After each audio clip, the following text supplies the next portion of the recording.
Bonjour. Nous avons donc une pleine lune à 5,22 degrés de la Vierge. Cette pleine lune est opposée à Saturne et Mercure en Poisson qui encadrent le Soleil. Ça souligne qu'il va falloir une réflexion sérieuse et des discussions approfondies sur des problèmes difficiles. Heureusement, son trigone avec Jupiter nous aidera à apporter des améliorations tangibles qui nous permettront de nous épanouir dans nos vies.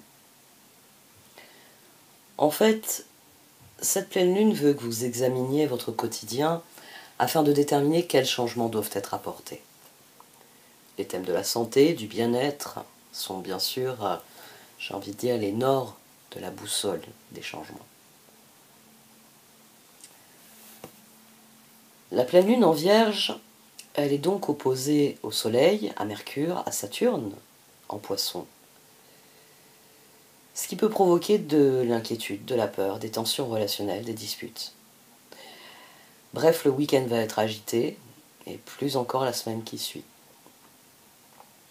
Parce que cette conjonction du Soleil, Mercure et Saturne dure du 24 février au 3 mars. Il s'agit de réfléchir très sérieusement à la situation et de mener les discussions sérieuses qui sont nécessaires sur des questions difficiles, sur des problèmes, sur des choses qui doivent changer, qui doivent évoluer. Des décisions significatives doivent être prises. Mais la bonne nouvelle, c'est que le Soleil, Mercure et Saturne convergent vers une conjonction presque parfaite le 28 février. Et une pensée plus optimiste, plus constructive va se manifester, comme une réaffirmation des idéaux. En fait, peu à peu, la tension émotionnelle qui est due à la pleine lune devrait s'atténuer pour être remplacée par une approche coopérative. Parce que c'est ensemble que nous pouvons trouver des solutions. Parce que chaque individu apporte ses compétences pour renforcer les capacités du groupe. Pour commencer, c'est souligné par la pleine lune en Vierge, qui est aussi trigone à Jupiter en Taureau. Ensuite, la conjonction Saturne, Soleil et Mercure, qui parle certes de leçons douloureuses, mais qui forme aussi un sextile avec Jupiter en Taureau, ce qui réduit considérablement le risque d'évolution indésirable. Ce sextile apporte une perspective plus positive qui augure que la belle saison viendra après la mauvaise. Bon, c'est vrai que ce sextile avec la conjonction dit aussi que le succès va passer par un travail acharné, un bon jugement, une planification à long terme, du bon sens, de l'autodiscipline, de la patience, de la coopération, de la négociation, de l'endurance, de la rigueur, du sens pratique, de la motivation, du dévouement. Bref, qu'il va falloir cultiver les valeurs terriennes de l'humanité pour voir mûrir les fruits de nos efforts. Qu'il faut cultiver les sacro-saintes valeurs de la Vierge, si terre à terre, mais qui voient si loin. Une pleine lune est fondamentalement une opposition entre le Soleil et la Lune. Elle vient nous inviter à intégrer la dichotomie entre les signes impliqués dans l'opposition. Ici, nous travaillons avec l'axe Vierge-Poisson. Régie par Mercure, la Vierge symbolise notre bien-être émotionnel, mental, physique. Et sous l'influence de cette pleine lune, nous sommes appelés à purifier notre esprit, notre corps, notre âme, en recherchant clarté et équilibre dans tous les aspects de notre vie. C'est le moment d'évaluer nos habitudes et nos relations avec un œil perspicace, en identifiant les choses à améliorer pour permettre une croissance personnelle et collective. Cette pleine lune nous encourage à vider notre esprit, à chasser les croyances perdues qui entravent notre progression, mais aussi à réorganiser notre environnement afin qu'il soit plus conforme à nos valeurs, à nos désirs, à nos rêves. C'est le moment de faire un grand coup de propre. C'est normal après tout. C'est la dernière pleine lune avant l'équinoxe.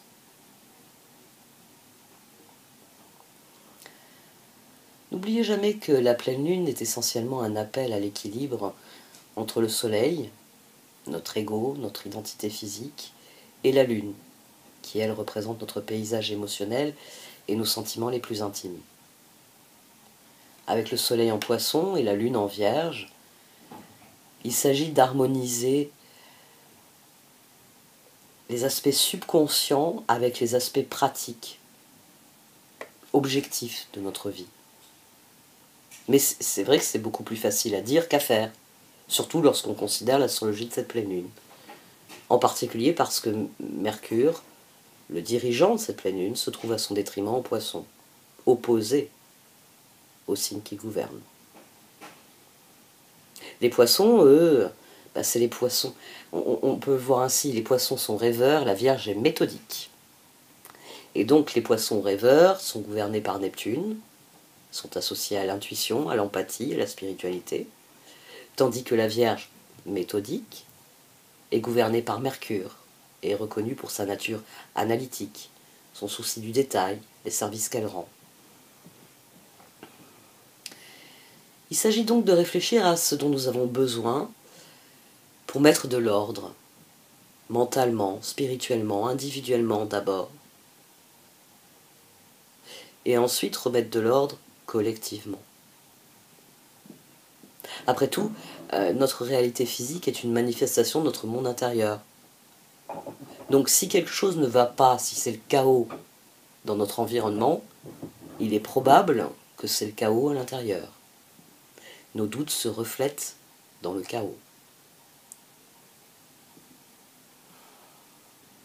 Heureusement, Mercure est peut-être à son détriment quand il est en poisson, mais il vient aussi soutenir une introspection approfondie. Il vient renforcer notre intuition. Il faut juste se garder du piège que nous tendent les poissons. Ben oui, parce que les poissons nagent dans des royaumes invisibles. Et les informations qu'ils transmettent ne sont pas toujours opportunes ou pertinentes. Heureusement, Mercure recherche des preuves tangibles et des détails concrets. Et cette synergie, finalement, elle rejoint la synergie Vierge-Poisson. Il s'agit de créer un équilibre entre ce que nous ressentons intuitivement, Poisson, et les faits qui sont là devant nous, Vierge. Le problème, c'est que c'est là que nous devenons conscients de la dichotomie entre ce qui nous est raconté et la réalité.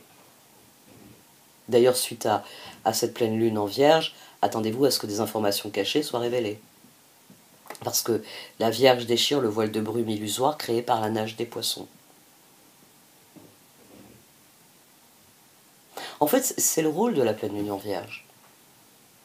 Pendant la saison des poissons, qui viennent nous connecter avec l'invisible, avec l'intangible, avec nos idéaux, avec des choses extrêmement détachées du monde réel, la pleine lune en Vierge vient nous rappeler l'importance d'avoir les deux pieds bien posés sur le sol.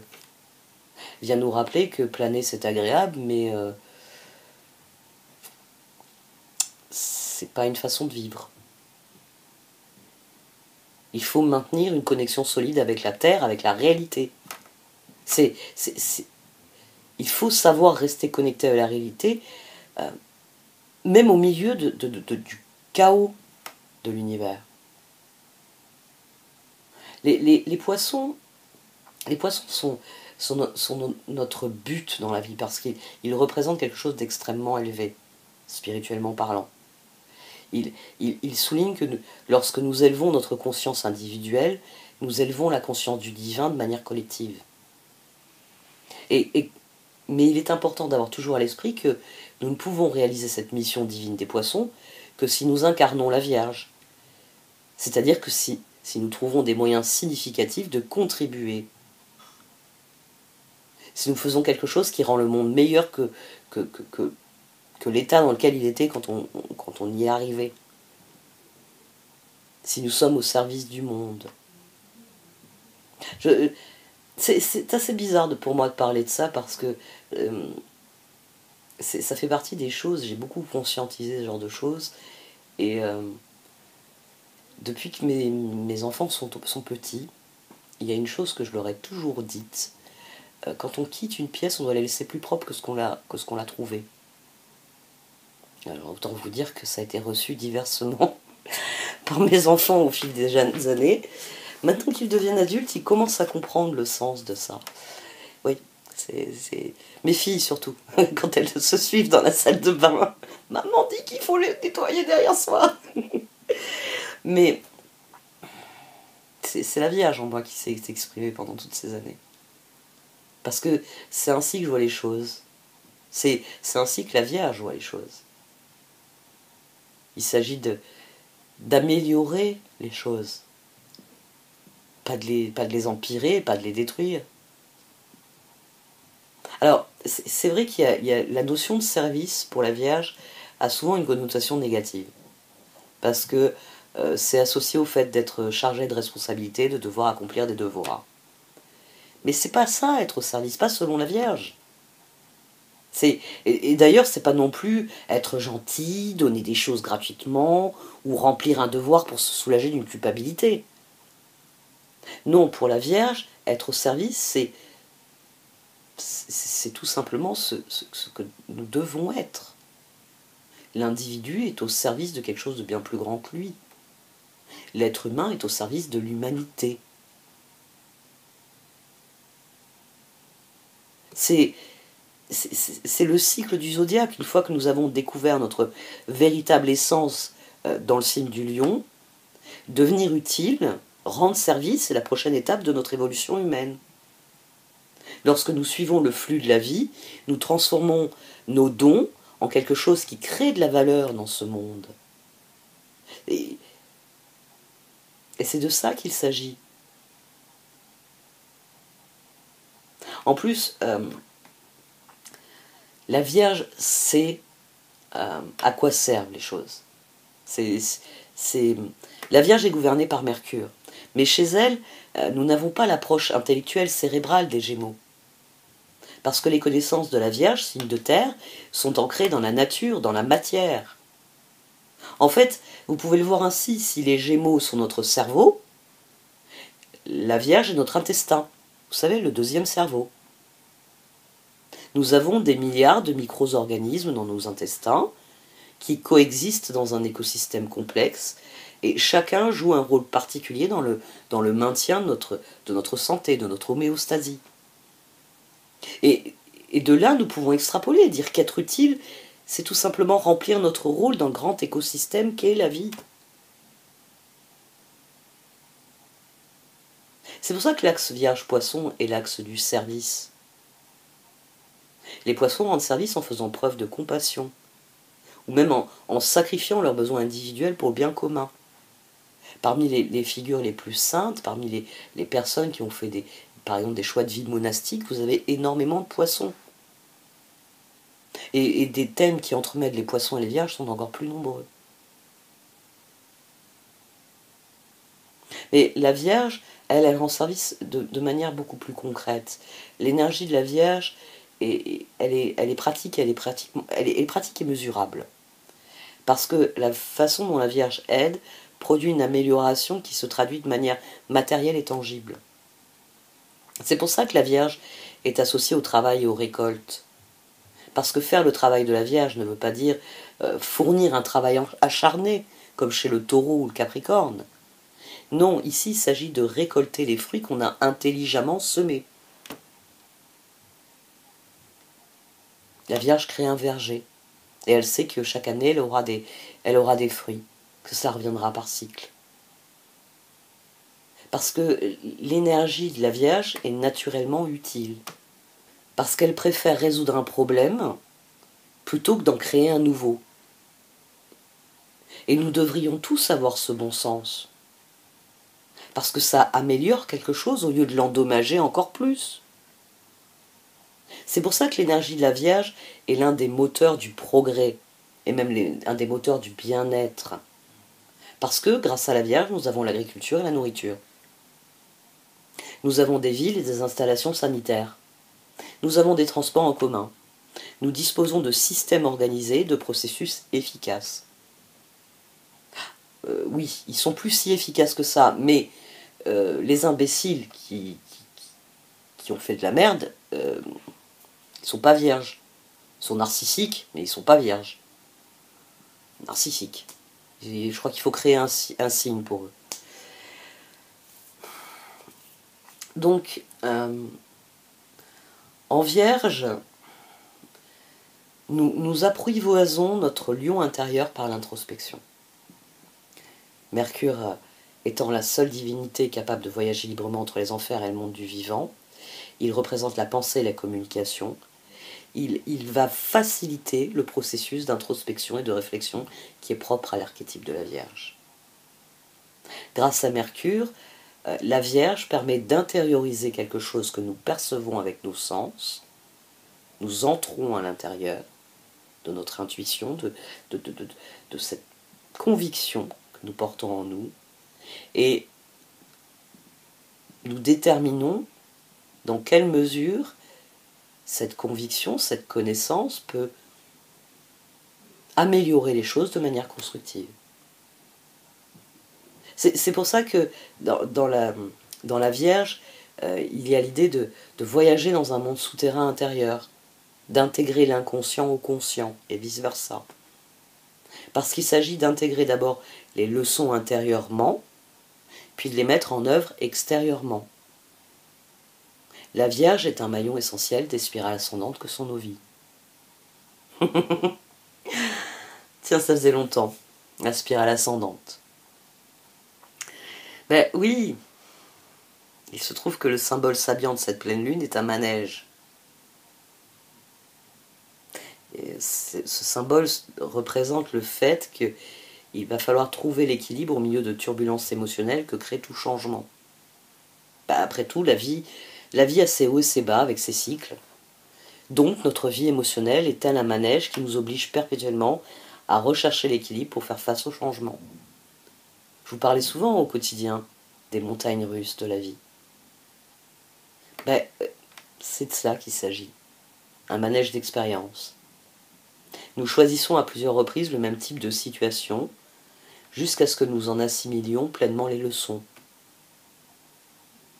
Et au fur et à mesure que le temps passe, les expériences s'intensifient, deviennent plus exigeantes, de sorte que nous sommes obligés d'aborder différemment les schémas, et ainsi d'évoluer.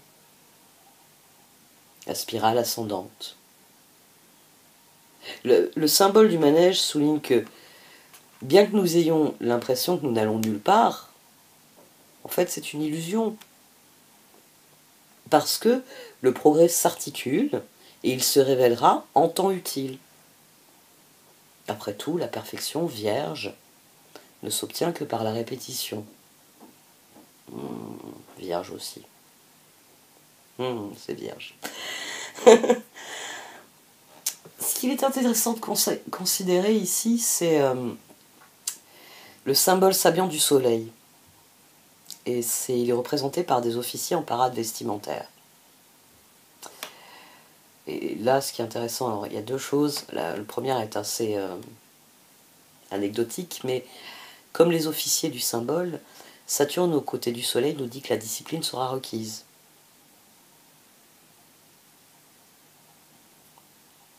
Ah oui, parade veut dire discipline.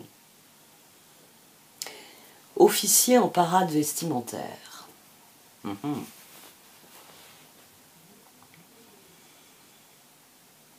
Après avoir parlé de spirale ascendante personnelle, c'est intéressant ce symbole sabiant en face. Parce que l'uniformité, la conformité, on se sent écrasé là-dessous. On n'a pas envie d'être comme les autres. On n'a pas envie d'être un mouton dans le troupeau. Mais nous n'avons pas d'autre choix que de devenir quelqu'un que nous on n'est pas si on veut intégrer la parade.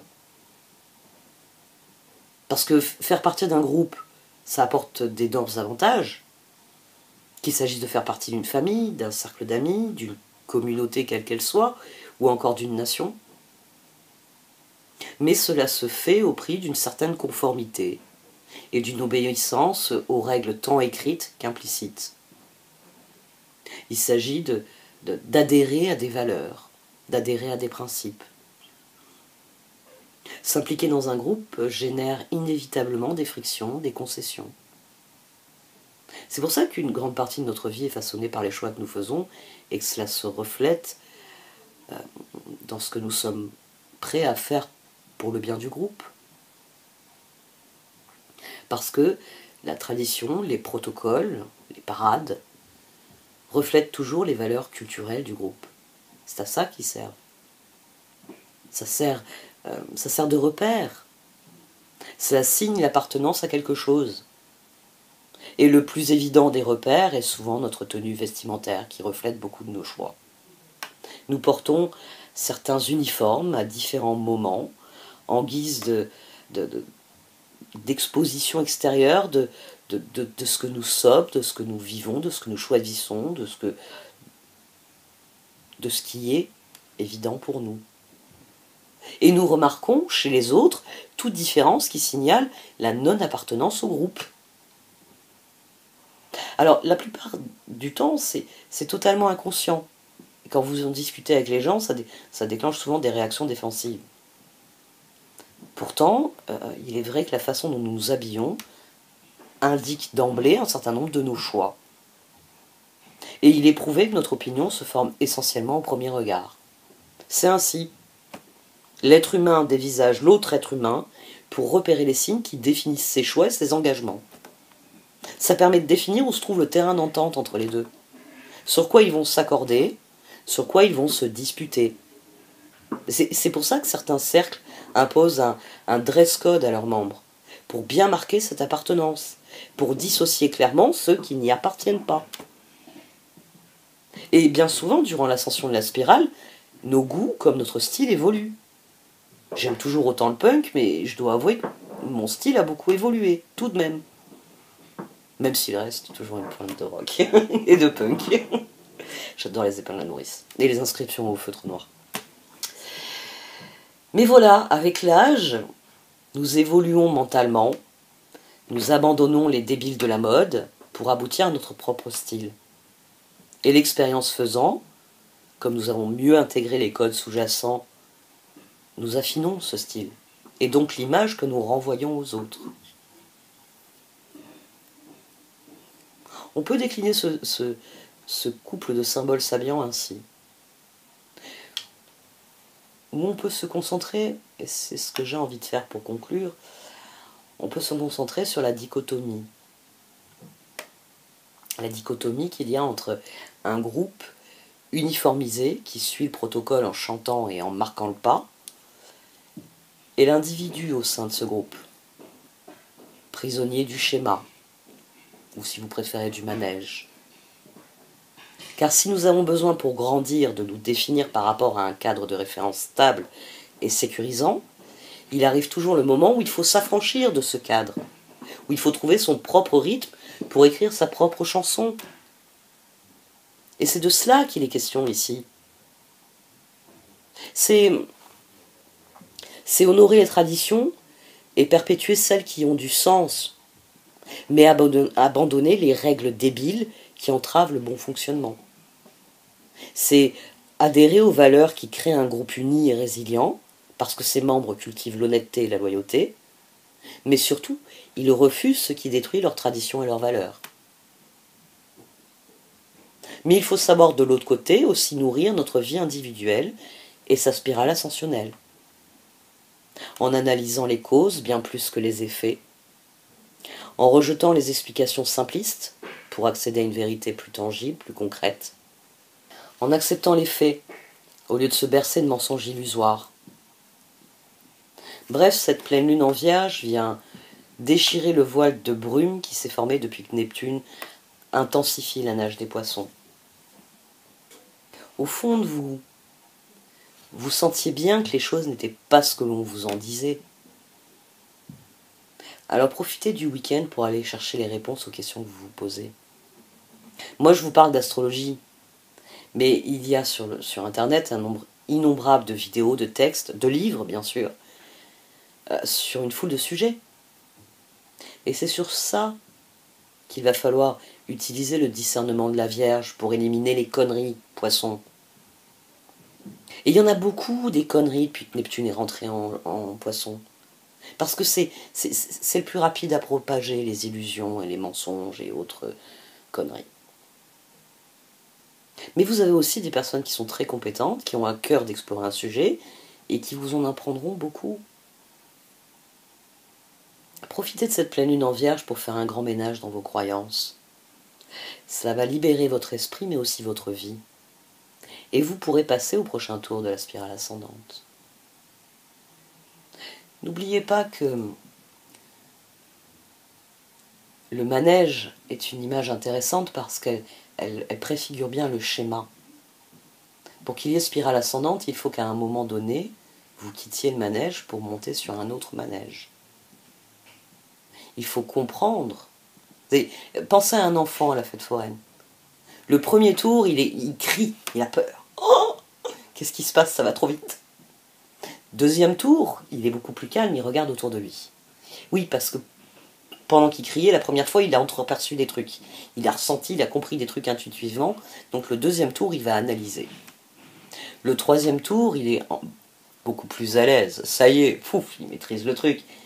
Mais ses yeux furettent un peu dans tous les coins, donc il cherche des réponses. Il regarde les bras articulés. Après, là, c'est fonction du caractère. Vous allez avoir certains qui vont regarder les bras articulés, d'autres qui vont regarder les images, d'autres qui vont regarder la réaction des... Chacun va chercher finalement ce qui naturellement ce sur pourquoi il est naturellement prédisposé. Et puis à un moment donné, l'enfant va descendre du manège, va vous regarder et dire « J'en ai marre, maman ». Ben oui, il a fait le tour du truc, il a envie d'essayer un autre manège. C'est ça la spirale ascendante. Mais autant un enfant va être naturel dans ce processus. C'est le processus, pour ceux d'entre vous qui avaient des enfants, il y a peut-être encore plus parlant, c'est le nombre de fois où ils vont regarder un film. Ils vont le regarder 10 fois, 100 fois, vous devenez dingue d'entendre toujours les mêmes répliques neuneux. Parce que la première fois c'était mignon, la deuxième fois, encore tu le regardes. La 10e fois, pourquoi j'ai pas détruit le CD? Ah, on peut plus détruire le CD, ah oui, c'est sur une plateforme maintenant. C'était bien quand on pouvait détruire les CD. Non, c'est pas vrai, j'ai jamais fait ça. Ils les détruisent eux-mêmes parce qu'ils foutaient leurs doigts dessus. Mais c'est parce que pour comprendre quelque chose, il faut aller au fond des choses. Et l'enfant le fait naturellement. Il y a des fois où il ne va même pas regarder l'écran, il va se contenter d'écouter. Il va percevoir les inflexions de voix. Il va être plus attentif à tout le bruitage qui a été mis à la musique. Et la fois suivante, par contre, il a le nez collé sur l'écran, il faut que vous l'attrapiez par la peau des fesses et que vous le remettiez dans le canapé. Ben oui, parce qu'il y a un truc sur l'épaule du personnage, ça l'intrigue. Donc il veut voir le truc sous tous les angles pour bien définir qu'est-ce que c'est que cet élément que porte le personnage. Mais nous ne faisons que reproduire ce type de comportement. Le manège et la parade sont intéressants parce que vous pouvez rester prisonnier du manège. Bah oui, vous pouvez décider d'obéir à quelqu'un, de marcher au pas, et de lui abandonner tout contrôle sur votre vie. Ou vous pouvez décider que c'est très amusant, de temps en temps, le défilé, ça nous rappelle qu'on est tous ensemble, que nous sommes quelque chose, mais qu'ensuite il faut savoir être soi.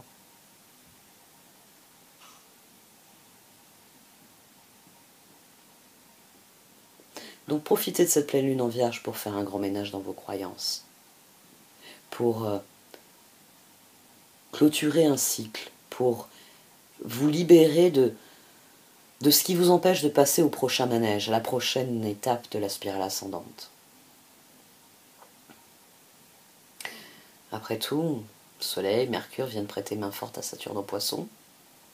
Nous clôturons le mois de février avec leur conjonction.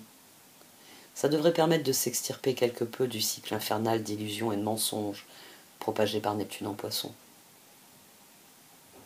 Et au vu de la manière dont tu as démarré ce week-end, je crois que ça va être très amusant de farfouiller sur le net. Ouais. C'est toujours quand il y a des pics sociaux que le plus d'informations sortent, les informations les plus spontanées, et donc qui ont plus de chances d'être authentiques. Écoutez votre intuition.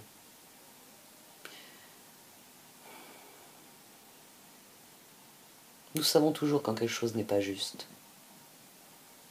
Et je crois que ça fait un peu 20 ans que rien n'est juste. Il serait peut-être temps de repositionner le curseur de la justesse. Parce que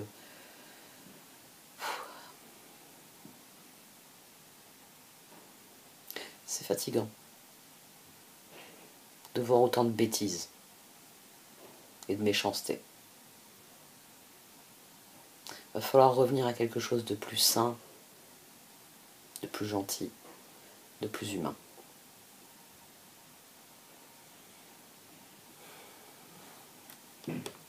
Après tout, nous sommes des hommes libres.